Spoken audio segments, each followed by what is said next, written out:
Well, I have that it's about 1 o'clock. Would you all like to get started? Are you ready? Yeah. Sure. Max is ready too. I think he is. For those of you just joining us, I am on maternity leave, so I have a little one here. I'll be muting myself in and out, but welcome to CEQUIN. My name is Emily Goodman-Scott. I'm an assistant professor at Old Dominion University in Norfolk, Virginia, and one of the CEQUIN co-coordinators, along with Jen Cook. And I want to let you all know that we are recording our session today, and we'll post the session on the ACES website under the CEQUIN link, and as well as not only the recording, but the PowerPoint as well. So you will have that to refer back to. An overview for our time today is the other co-coordinator, Jen Cook, will have a couple minutes here to introduce some of our committees, and we'll hear from them briefly. And then we launch into a fabulous 40-minute session from our two guests for today, Drs. Melissa Luke and Christopher Goodrich. And so we'll have about 40 minutes from them. We'll hear about publishing qualitative research and hear from their expertise as journal editors as well as researchers, and pretty extensive researchers at that. And then we'll wrap up having about 15 to 20 minutes or so of question and answer time, which you all can do, participants, through chat. And so that's probably a good time to mention as well that we'll be talking to you all from video and audio, and attendees will be attending via chat. So without further ado, Jen Cook, if you would like to introduce our task forces. Absolutely. Thanks, Emily. It's great to have everyone with us today. It looks like we have a nice group that's forming. I'd like to give a couple of updates from our task forces. Those of you who have been on CEQUIN in the past know that we have 4 active task forces that are working diligently. 2 of our chairs couldn't be with us today, but we are expecting very soon, actually, the Research and Publication Task Force to be coming forth with a white paper about what can be done in counselor education related to qualitative research and publishing. So keep your eyes out. That's coming from Drs. Maddie Clark and Dr. David Kleist, both respectively working on that task force. Now I'd like to invite Dr. Amy Barth from the University of Wisconsin-Whitewater to give an update from our Professional Development and Continuing Education Task Force. Amy. Thank you, Jen. So we are in the middle of putting together a survey that we're going to send out to the membership, looking for what your needs and interests are around professional development and continuing education, obviously specifically to qualitative research. So look for that to be coming in the near future. It is in progress, and that's what we've got going on. Great, thanks, Amy. And I'd also like to now introduce Dr. Annette Bax and Dr. Phil Walks, who are our co-chairs for the Technology and Communications Task Force. We're actually on a brand new platform today that we're hoping is more accessible and more user-friendly for all of our participants moving forward, and that is a result of the work that they've been doing. So Phil and Annette, would you all like to give an update, please? Sure. Hi, this is Annette Bax with Rutgers, and I hope you enjoy the Zoom platform. I'm interested in how that works for everyone. Please go on Facebook and check out our Facebook page. We have quite a few people joining that and getting some good discussions. Phil contributed a really nice piece about transcription resources, a very helpful resource, and there's some discussion going on about in vivo as well. So just go in and look for CEQUIN. It's a closed group, so you'll have to request to join, and then we'll approve you and you can get in and see all that good stuff. And also we are now able to access our videos of these webinars on the website for CEQUIN within the ACES website, and I've posted that in the chat. So there are links there for both of those for you in the chat. Great, thanks so much, Annette. And Phil, did you have anything else to add to that? No, I think Annette summed it up pretty well.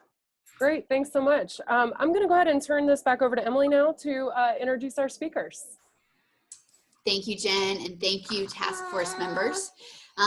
In a nutshell, I'm so grateful to have both Melissa Luke and Christopher Goodrich here. And I remember, I've seen their names for quite a while in terms of their editorship as well as their extensive publications. Last year at ACA, I sat in a session that they did on qualitative research, and it was a huge group. I think they initially thought there'd be a small group. There was a table, and I remember you all kept pulling up. We kept Oh, pulling yeah, with David up Place, yeah. because more and more people kept coming. And I think that again speaks to the interest and the desire here, as well as your expertise. So I'm going to let you, if you can introduce yourself a little bit further, if you don't mind, and jump in and get started. But I'm so grateful to have you both here, and you were enthusiastic and very willing. So thank you for your time.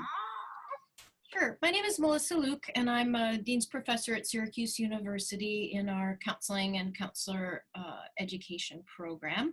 And as Emily said, I'm a recent new editor of the Journal of Counselor Leadership and Advocacy, CSI's journal.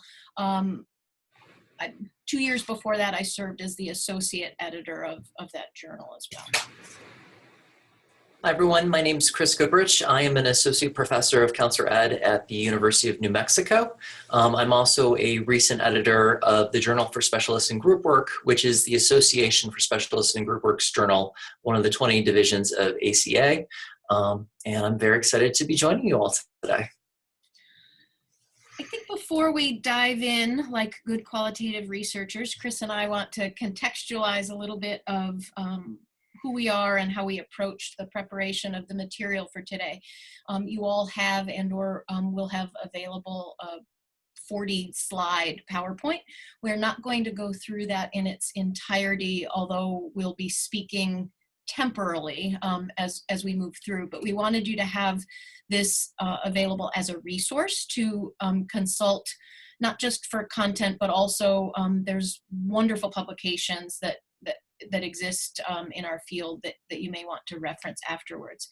Full disclosure, I am not a linear thinker, and I have to work at sometimes translating my natural processes of associative thinking into a linear context so that I can be understood.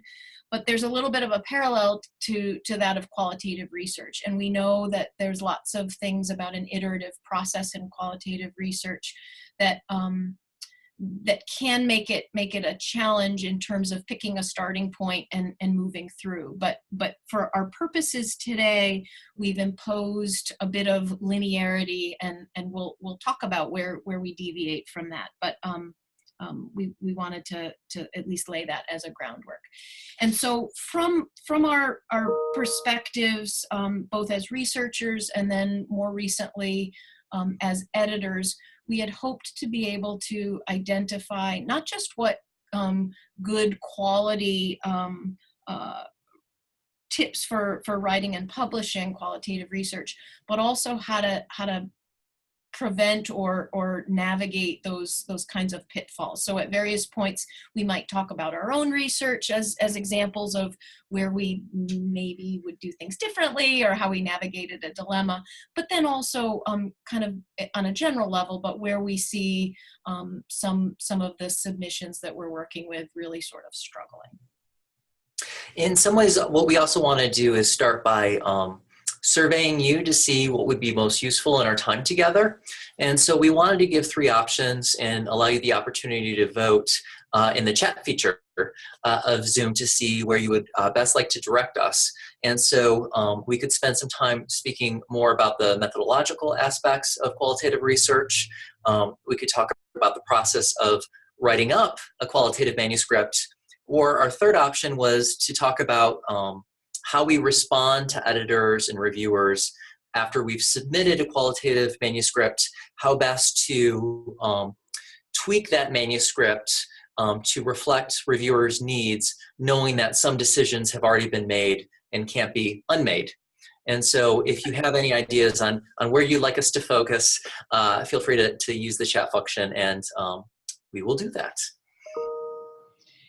While you're voting, I'm going to make use of our very precious time and talk about that we all know, based on our interest in and commitment to qualitative research, that in one central way, quality research starts with the question itself. And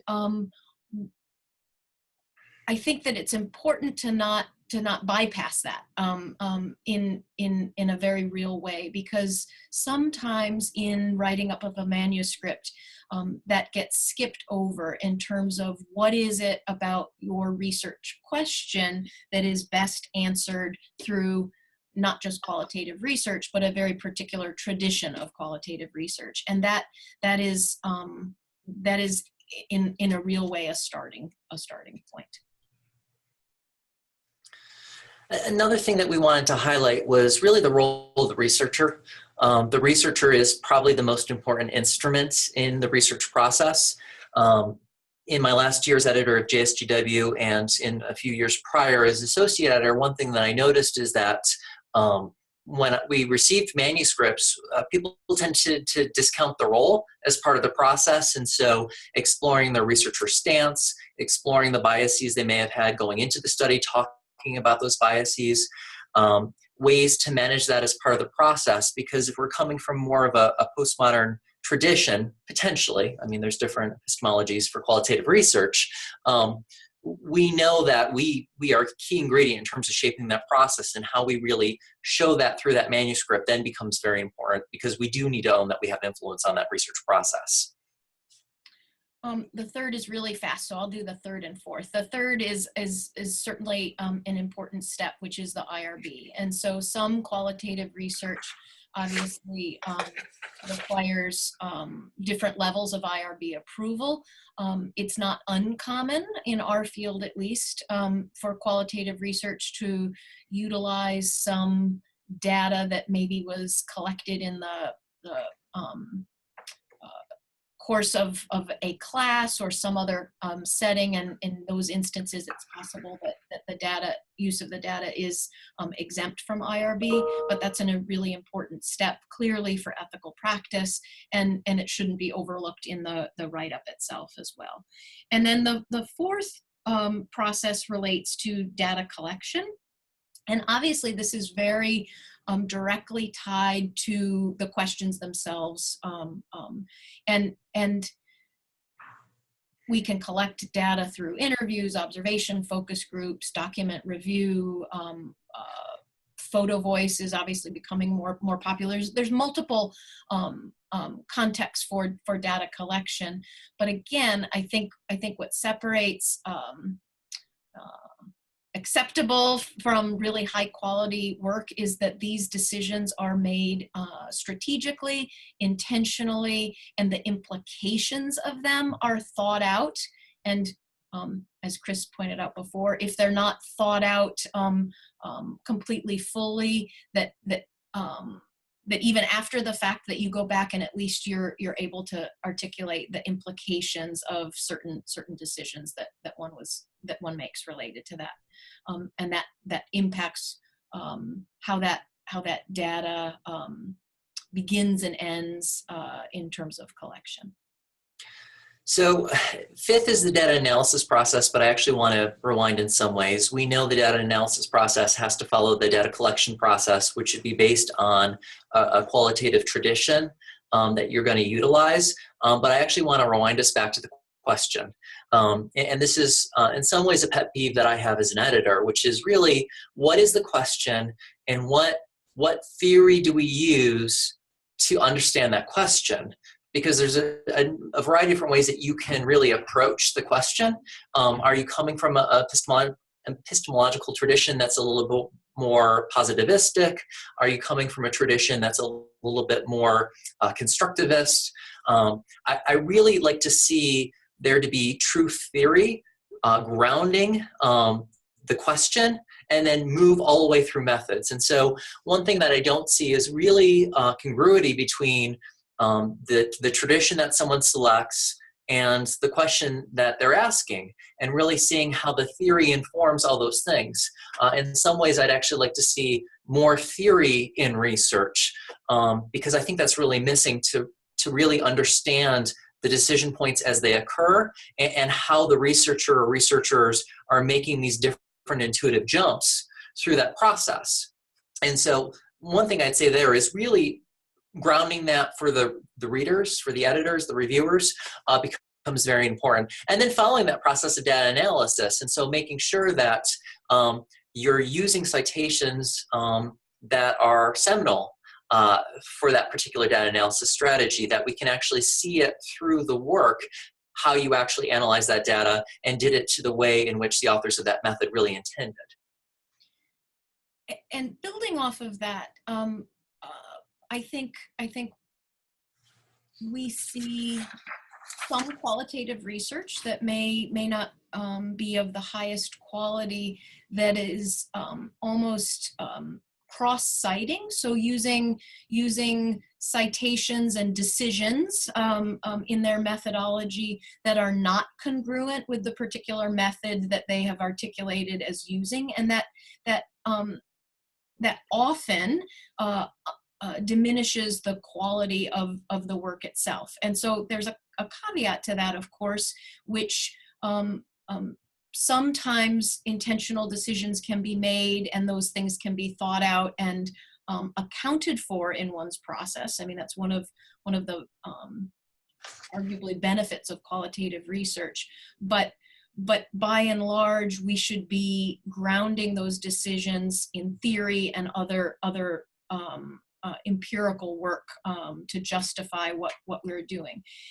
One of the doctoral students that I'm currently working with is working on a grounded theory dissertation. He's working on his first 3 chapters, and he made an observation as he was looking at some of the grounded theory work in our field, that many authors and researchers do not pick a particular grounded theory tradition. So, right, we have Strauss and Corbin, we have Lincoln and Guba, Sharmaz, and there are even others that are emerging, and that those particular traditions are tied to very important process aspects of doing the work. And while it may not be verboten to cross-cite in a single piece across those theories, but if you're not clear and consistent with the decisions that you are making, you really can kind of muddy your work. So the last step, according to Farber, deals with writing up and disseminating your work. And Chris and I wanted to unpack some of the write-up, but this might be a good place for us to pause, Chris, and take a look at the chat function to see where people weigh in, and we can make a decision about how much detail to use in our time here versus to just tell people that it's available. That sounds great. Oh. I don't know what just happened there. All right, while you're finding that, okay, we're in 2 different places. Are you gonna look at the chat box and I'll talk? I'm not sure. Okay. So yeah, I guess I can continue to talk while you look at the chat functioning. And so as we talk about the write-up of the manuscript, there's actually some good resources that are outside of our field. This is the first slide that gives you a taste of that resource, and then it will show up a little bit in the future. But APA actually put out a document related to qualitative research. It was actually a task force that was organized to, in some ways, better inform reviewers and editors about qualitative research and how that looks different than quantitative research, to prepare them to receive high-quality qualitative research. But then in some ways, it's also a primer for those who wish to engage in qualitative research to make sure that they really meet the standards of the field. And so this is a slide that I stole when we think about that write-up process of what are the key elements and how we discuss those key elements, and really has it laid out there. Much of this probably comes from your graduate level courses in research, and so none of this should be surprising to you all, but really paying close attention to some of those differences in terms of participants and data sources. And so thinking about your description and position, your participants' description and position, and your relationship and interactions with one another, as well as how you move through that process of recruitment as well as selection. Looking at how we report and the different ways in which we report data analysis, thinking about our analytic screen, as well as integrity, consistency, and measuring goodness or trustworthiness of our data. And then really remembering that qualitative research at its core is really about the thick description. Qualitative research, almost at its core, is about context. We are human research tools in some environment, and the environment influences the data, how we collect the data, how our participants interact with the data. And so really making sure that that context carries through in that manuscript write-up becomes very important as part of that process, and looks in some ways very different than quantitative research, where there are hypotheses and several things don't appear to matter as much.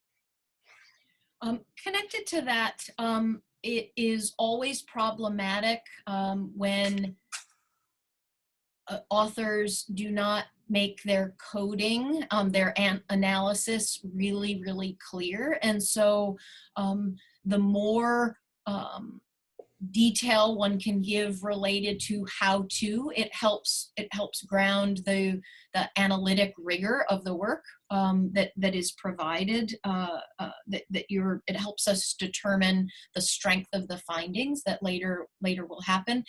As Chris said, in qualitative manuscripts, the findings themselves, because of thick description, that's going to be perhaps more pages devoted to that, so to speak. But it's really important for us to be able to contextualize how that data came to be. Chris, just to check in, of course, it's about equally split between the process of writing and the responding. So I think I'm going to move really quickly through the next few slides to make sure that we have an opportunity to get to some of the aspects of responding to reviewer feedback. Okay. I think it's really important once you have completed a study and you're working to prepare that manuscript, that you start by determining where it is that you are attempting to place your work. And sometimes that can actually happen as you're developing the study itself. More and more, the research teams that I'm working with, we tend to be asking that earlier than in our process than at least I did early in my research identity development. But it's really important to read the author guidelines related to submission, so that you know from the outset what the parameters you're working with, and to be able to read much of the research that is using that particular tradition that has been published in that outlet can also be helpful. And if I could jump in real quick, just as an example from JSGW, we are a journal focused around group work, right? And so as we review articles, probably the most critical factor that we will look for is its relationship to groups. And so how does it inform group practice, group dynamics, group leadership skills? And so many times we'll get manuscripts where some type of research occurred in groups. That isn't necessarily a good fit for our journal, because the focus of the manuscript isn't on the thing that the whole journal is, the purpose of the journal, which is really to inform groups. And so we like research manuscripts where the group is at the center and a whole nother instrument. I mean, we really see the voice and the action of the group through, so it informs group workers how they can best implement groups, or changes they could make to groups, or how they supervise groups. And so if group isn't a predominant theme, even if it's real quality research that's performed in groups, if it's just a passing line, it doesn't meet the standards for our journal. And that's good to know. Not just does it meet the guidelines as listed, but even asking yourself the question is, what is the purpose of the journal? And does this serve the purpose? Yeah, and sometimes the same work can be framed in a number of different ways. So the study itself might be contextualized depending on the literature review that's leading up to it, and then later the discussions and implications that come back to that literature that is grounding it. That really needs to fit the aim of the journal. So I think it's just saying in a different way, Chris, what you've already said, that it's not solely the research study, but it's how one is framing that.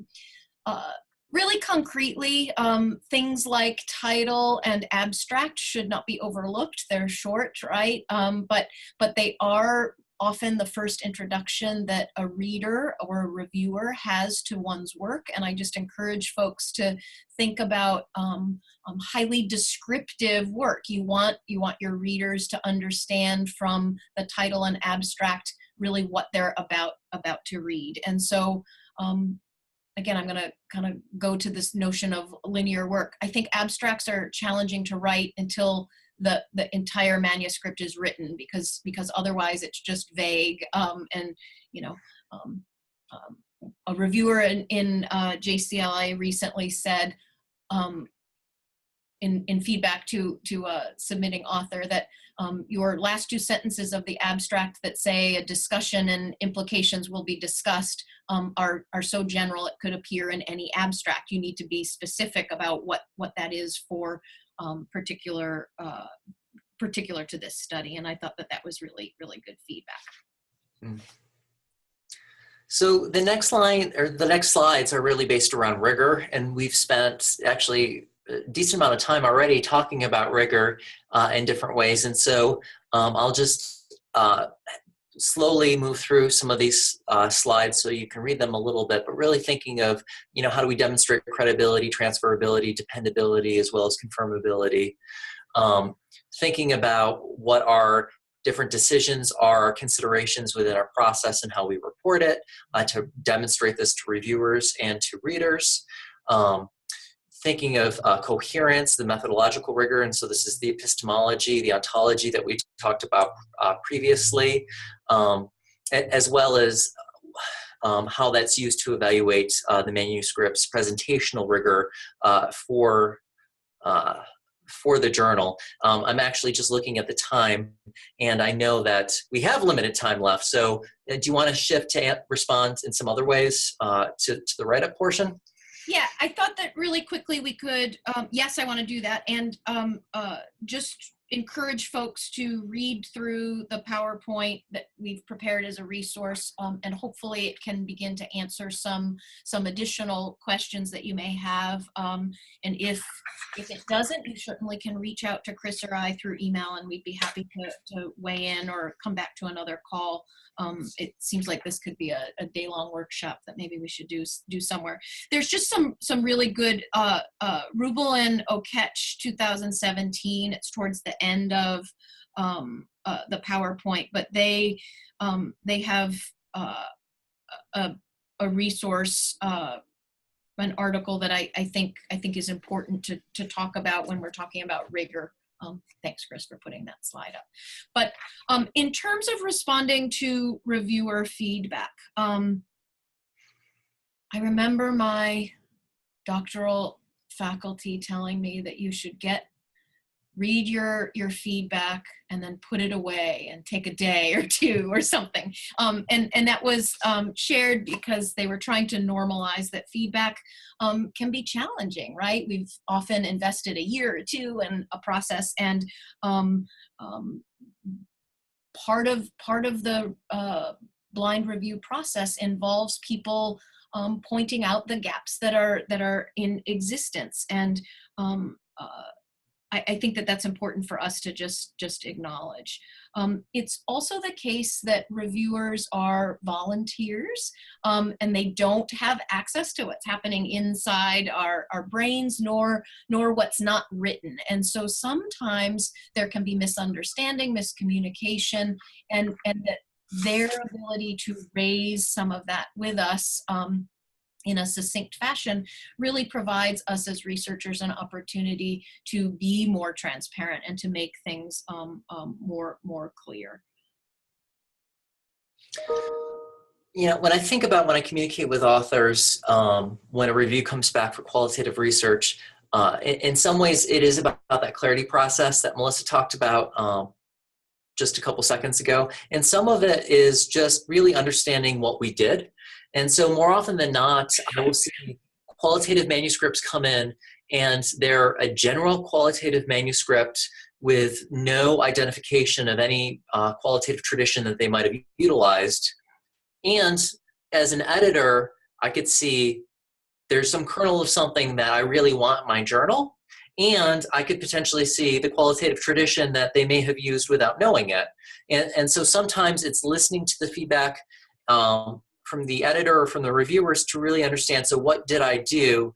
And then how do I better say this? How do I better frame that work? And so I don't love doing this, but sometimes I'll work with authors to say, well, have you thought about if this is a phenomenology? And do you want to relook at your data to see if that really fits with what you did? And then could you report it back to me as such, so that we know that you really had something grounding you when you did this? There is some training in some programs where I don't think the tradition of qualitative research is as important to learn or as important to list. But we've seen articles such as by Hayes and JCD, I think 2014, it was her and a group of colleagues saying that, that epistemological tradition really matters, and we need to see it carry through the article. And that's what we talked about before about the theory, that grounding theory, and how that theory informs everything else.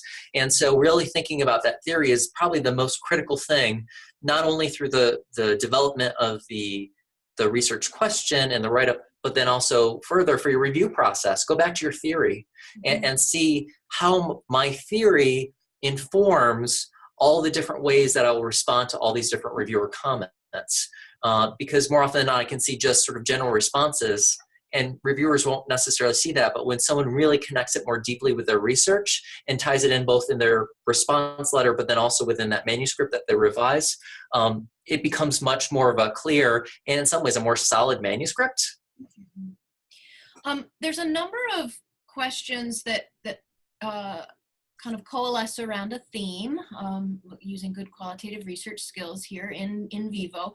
But part of the review process often involves to say more but cut down, right? Like, I'm sure I'm not the only one who has received that feedback. And so to stay within page limits, but to provide the level of detail that's being requested is always a challenge.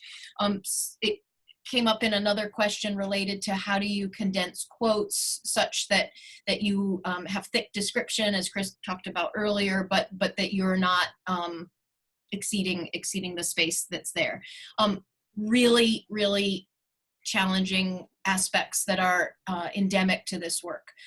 My strategy that I'm happy to share, but that helps me in the ways that I approach this, is actually I try to get it all out first, and then I go back and cut, as opposed to editing as I go. For those of you that can't see Chris's face, he's smirking right now. I don't completely know why. Maybe that's frustrating to him when we work together. I don't know.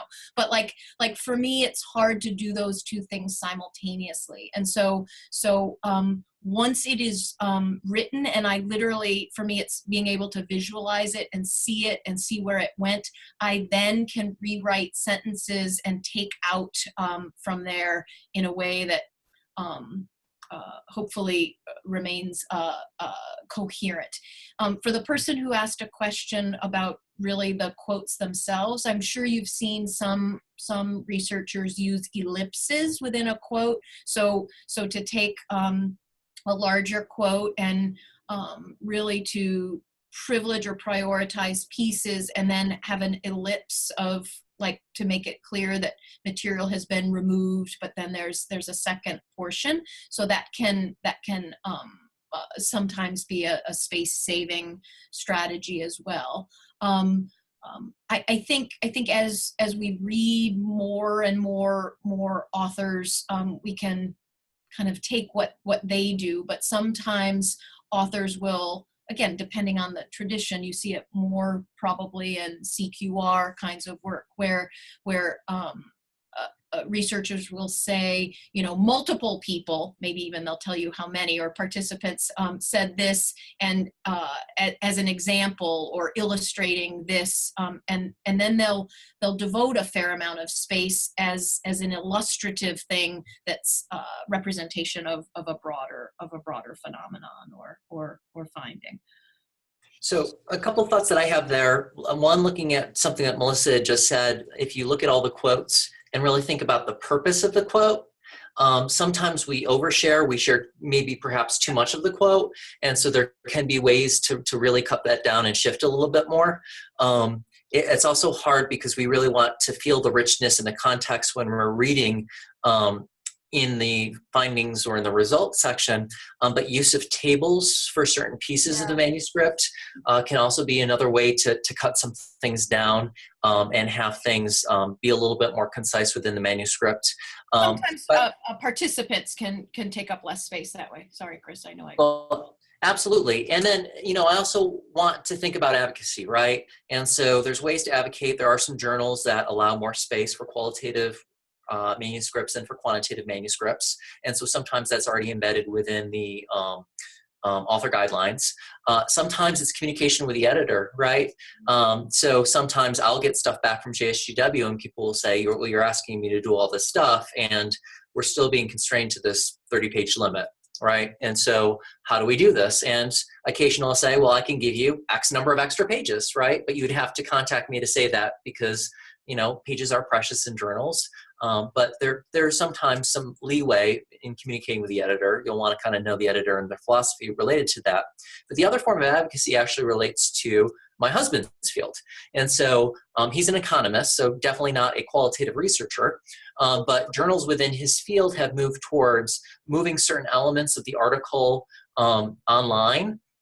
So extra elements, and so there can be extra pages, tables, whole data sources. And so really thinking about as we move forward in our field, how we want to re-envision our field and maybe advocate in some ways for our field. You know, I talked some at Taylor and Francis of, are there ways that we can think about actually supplementing our articles? We actually still give all our members a paper copy, but many of our journals have shifted to online only. And so, you know, if we are able to advocate for our field to potentially have more space in this online environment, that in some ways would also save us from the page limits concern, but think about how we read and review research in a little bit different ways.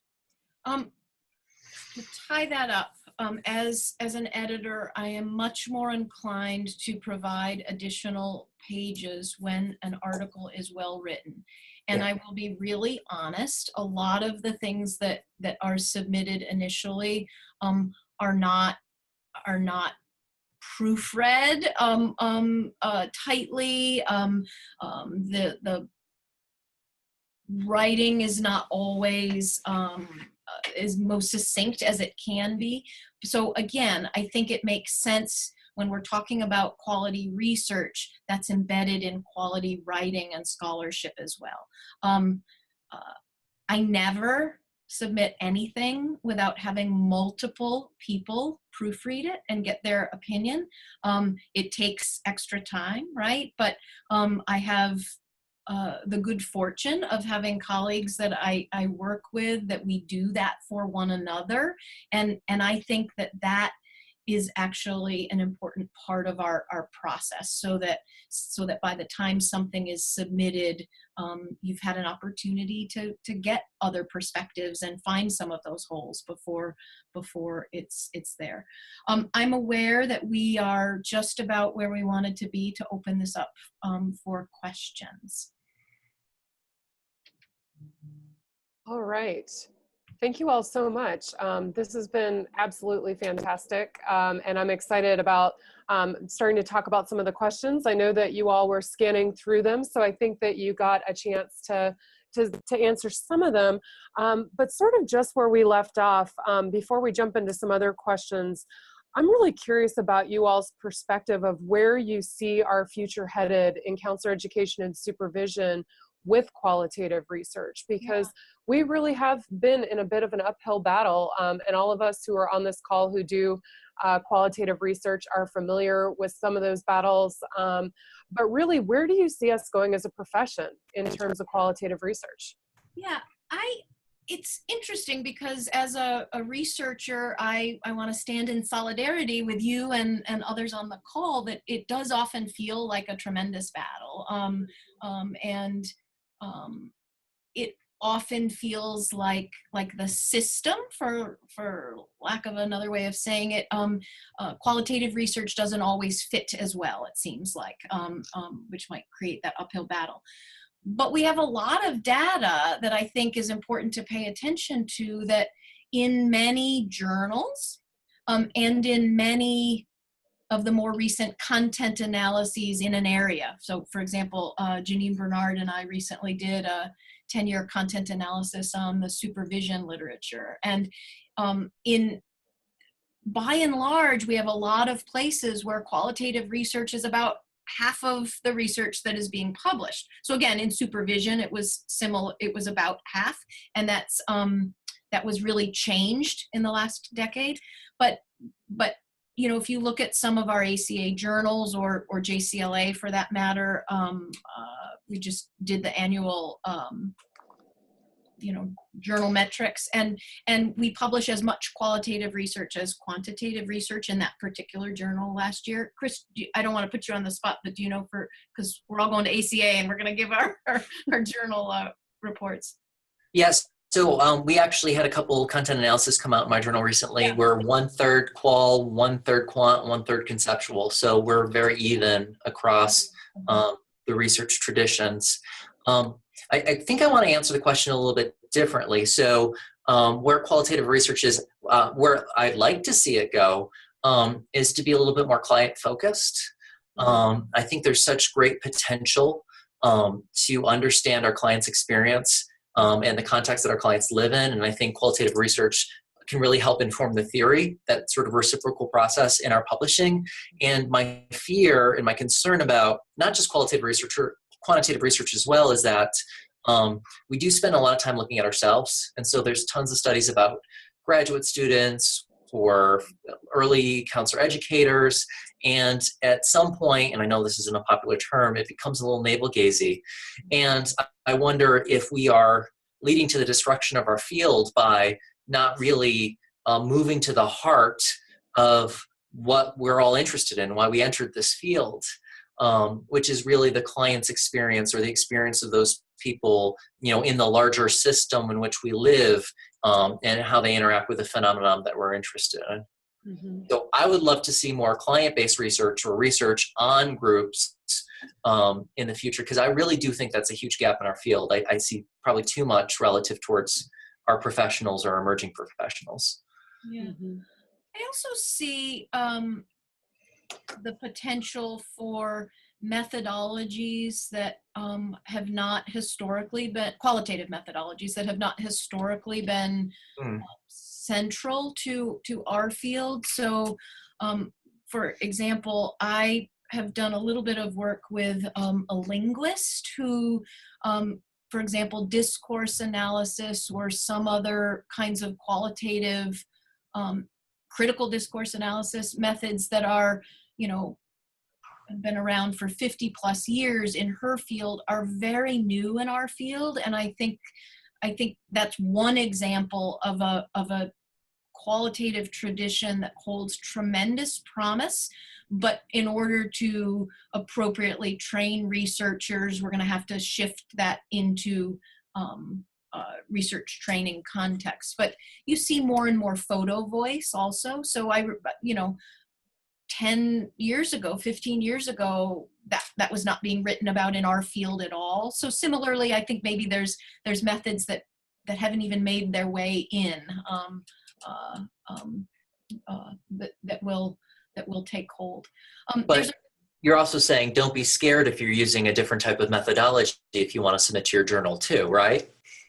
I am. I often like to sort of use myself as an example, and I think it's important to make those decisions in ways that are grounded on good scholarship. So I remember becoming aware of something that was published in JCD related to conversation analysis, which is a, you know, maybe second cousin to discourse analysis. And it was so like that felt to me like I could go back and use that as a citation to kind of get some in and uptake, to have some credibility. And so yeah, I think just like we attend to social justice and advocacy at the client level, at the professional level, I think that there's room to do that for research as well. But it's incumbent on us to explain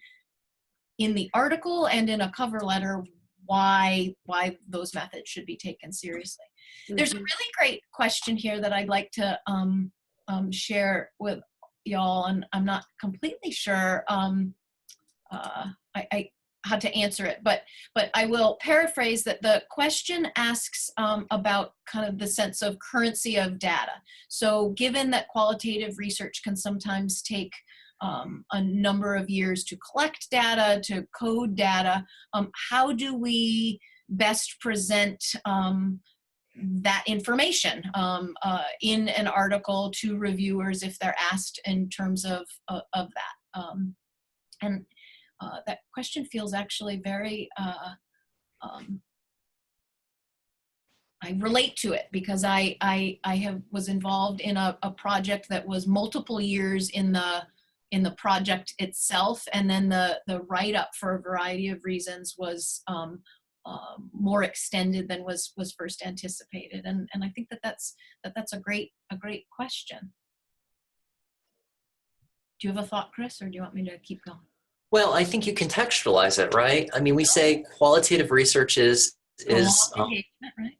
Yeah, it's contextual. So it doesn't change the time of when you've collected the data, doesn't change your findings, right? Your findings were your findings. Your findings remain the same. If you delayed yourself by 1 week in starting your data collection, you may have completely different findings. We know that about qualitative research. So I think you just own what the process was and what it looked like. I don't think it takes away from anything that you found or that you shouldn't be able to publish that. I think you need to then contextualize your findings in more current research, right? So you can't use the same literature review that you would have used 4 years ago when maybe you first started collecting the data, if that's kind of what we're talking about, because you know the fields change and how we know the field changes, and the implications related to your findings will probably change over that 4-year period of time because we discover new things or some ideas get challenged. But I think as long as you do own it, it's for me fine. But how you were going to answer that, Melissa? I'm sitting here being amused because I love to work with you because we often think in such complementary kinds of ways and we say things so differently. I agree with everything that you are saying, and it just reminds me of a pet peeve that I have, that we have internalized, or at least there's the potential for us as qualitative researchers to have internalized lots of the messages that are broader in academia, and we can feel apologetic. And so what I'm hearing you say is own it and don't apologize for it. And and potentially there's even a reframe for how that is a strength. Someone asks specifically what might be highlighted in an abstract, especially if you're limited to 50 or 75 words.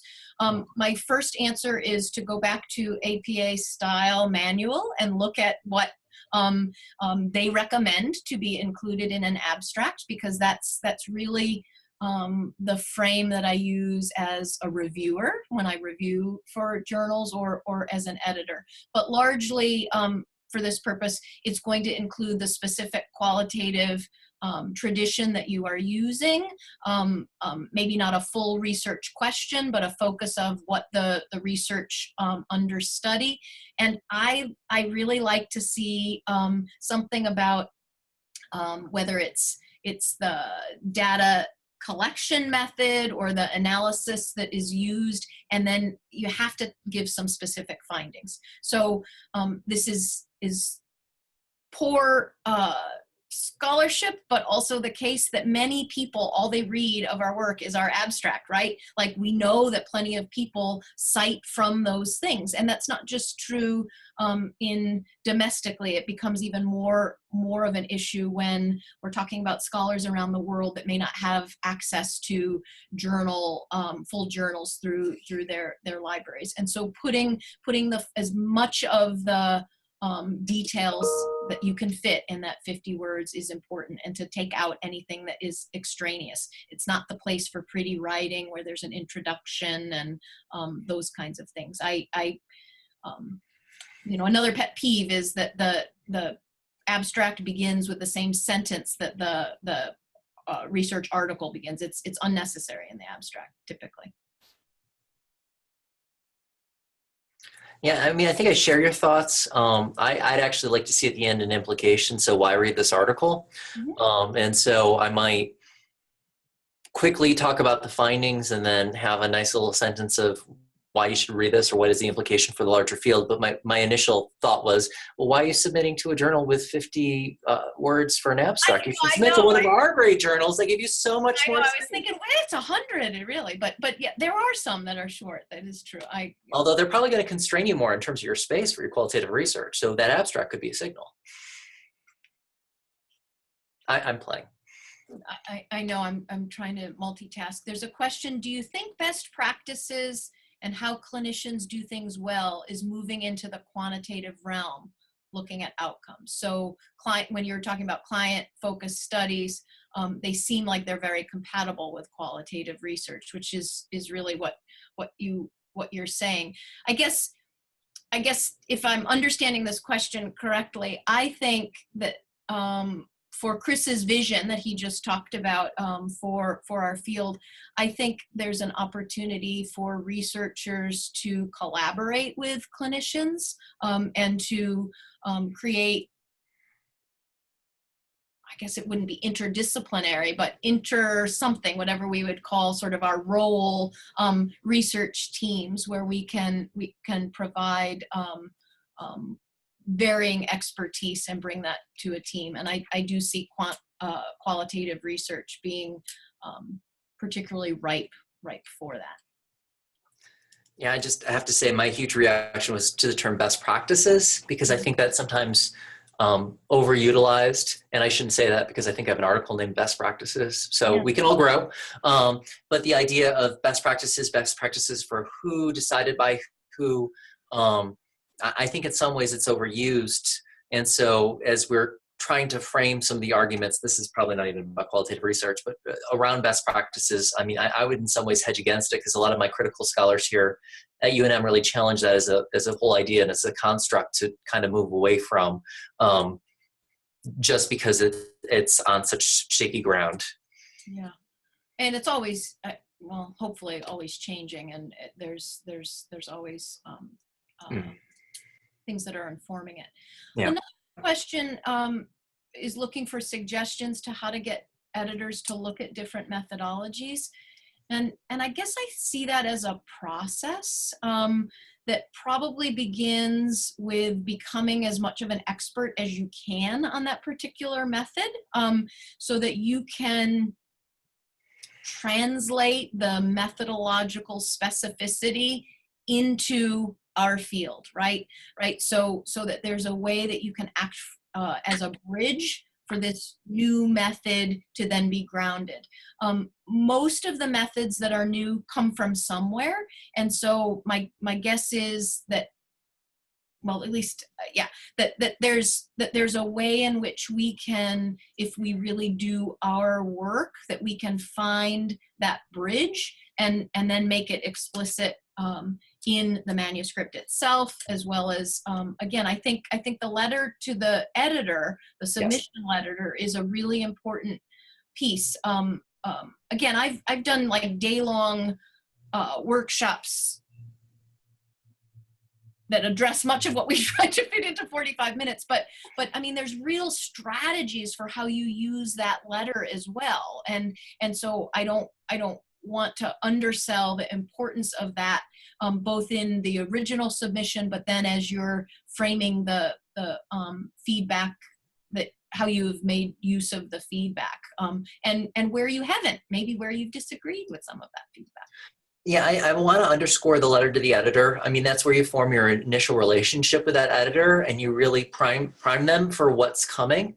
And so I think it's a good way to expand on why this method, how this method's new and innovative, how it really fits for your tradition. More often than not, I see the paragraph, you know, I'm submitting this, it's named this, it belongs in this category, and APA 6th edition formatting was followed, and not under consideration anyplace else. And that doesn't really tell me anything about the manuscript. And so, you know, everything's really a surprise. But if it is so new and innovative, using that initial point, which is really your first step in that relationship with the editor for this manuscript, it really helps to draw things out and set some context, where sometimes even writing the letter from the editor and looking at your manuscript again to see if what elements that you have in the letter to the editor are also in your manuscript, that's another way to cross-check to make sure you're really fulfilling your focus. But then also sometimes we undersell ourselves. And so, you know, citing in your manuscript other places in the field where this method's been used. And if it's not been used, we have some great methodological journals, measurement and evaluation, as well as CORE. You could always write a manuscript about the utility of this method in the field. And CORE just recently had a call for qualitative research, so we know they're open to it. So publish something on why this method would be used for the field, and then cite yourself when you submit the manuscript using the method. And then you've showed us that it's already in the field and someone buys it. Right, exactly. I'm aware of where we are for time, and I want to just share that part of the process of qualitative research involves a demonstration to flexible thinking, right? Like that's part of what we do as we're engaging in qualitative research. And the actual finishing of a quality manuscript often requires lots of S level on the Myers-Briggs types of tasks that are really concrete detail. And those are important not to overlook. And there are lots of manuscripts that I have seen in different places that make errors, like quoting something, but it's not in the reference list would be an easy one to sort of explain. But like things that maybe might be referred to as sloppy or not attention to detail kinds of mistakes. And what I see happening is reviewers then can question if these authors, these researchers are not you know, they say that there's 11 participants, but then the table that they have only shows 9 participants, and they're not, you know, attending to that kind of stuff. Then it makes me really question, you know, these other aspects of trustworthiness. And I see that as a common thing across reviews that I've written, but also had reviewers when I've been editor or guest editor. And I think that that's really worth us talking about, that those kinds of things that maybe seem obvious are common to overlook. Well, and the worst place is the participant sections, like you addressed. And so right? Double checking to say I have X number of participants, like I'll see I have 5 participants and there are 4 women and 2 men. And then you're like, and so cross-checking the number of participants, the gender, the race, anything else that you report, those numbers tend to be off. And that's when reviewers stop reading, or that's when reviewers really say there's something significantly wrong because they can't track their people. Right. Those kinds of things, like, you know, use of pseudonyms that are different than as reported elsewhere or whatever. But and then one last one that I will share. Many of our journals are now using Scholar One or other automated submission systems. And so even though letters come from, you know, the editor or the associate editor, disposition letters, that's automated. They're not from personal email accounts. And it is not uncommon for authors to then kind of do a reply all to communicate with each other, and not pay attention to the fact that the editor is actually included in those emails. And so I would just, when that happens for me, I usually do a nice reply all, just want to let you know that I'm included in this email exchange, in case you want to take me out of it. But you might want to avoid doing that when you're thinking you're having personal communication. It happens all the time. It comes back. Does it happen to you too, Chris? It happens a lot.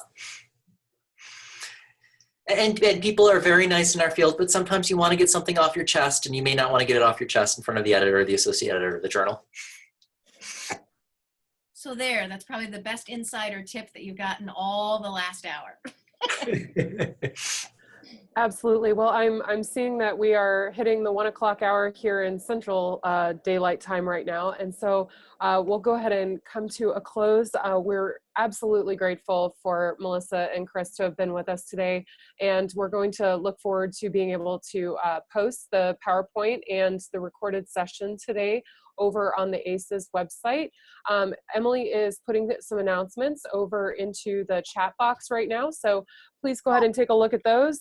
But in particular, we do hope to see you at ACA if you're going to be there. We have a meeting on Saturday afternoon at 12:45 Eastern in the ACES suite, and that will be announced. And we are absolutely looking forward to your contributions on the Facebook page. So thank you again today to our presenters, and we look forward to seeing everybody in the fall when we commence our webinar series again. Thanks so much. Thank you so much. Thank you so much to our presenters. We really appreciate it. Wonderful conversation. And thanks for those of you who attended as well. And it's been a great second year. We look forward to doing it again next year, Jen and I. And if you've any interest in involvement, please let us know as well. But thank you again. Thanks for having us, and thanks for the work you all do. Yeah, thank you very much. Thank you. Take care. Bye-bye.